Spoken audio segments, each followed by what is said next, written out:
Happy Deepavali எல்லாருக்குமே happy Deepavali. இப்படி மழை பெஞ்சிட்டு இருந்தா தீபாவளி எப்படிங்க செலிப்ரேட் பண்ணுறது? சின்ன குழந்தைங்களாம் வந்து நல்லா பட்டாசு வெடிக்கணும், ட்ரெஸ்ஸு புதுசாக போட்டுக்கணும் அப்படின்னு சொல்லிட்டு வெளியில் போயிட்டு ஜாலியாக விளையாடணும்னு நினைப்பாங்க. ஆனால் மழை விடாமல் பேஞ்சிக்கிட்டே இருக்குது. ஸோ இங்கே மட்டும்தான் அப்படி இருக்கா, உங்கள் ஊர் சைடில் எப்படி இருக்குன்னு சொல்லுங்கள். நான் வந்து காலையிலேயே சாமி கும்பிட்டுட்டேன். இப்போ வந்து ஆஃபீஸ் வந்திருக்கேன்.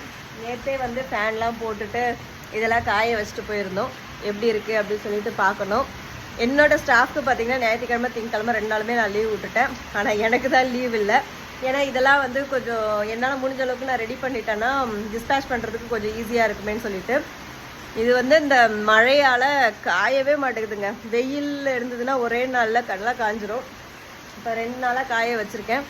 அப்பயுமே வந்து பார்த்திங்கன்னா கொஞ்சம் அந்த ஒரு ஈரப்பதம் இருக்குது. நான் காஞ்சிருச்சு, ஆனால் வெயிலில் இது பண்ணும்போது நல்லா மொரன்னு இருக்கும் இல்லையா, அந்த மாதிரி இல்லாமல் கொஞ்சம் இதாக இருக்குது.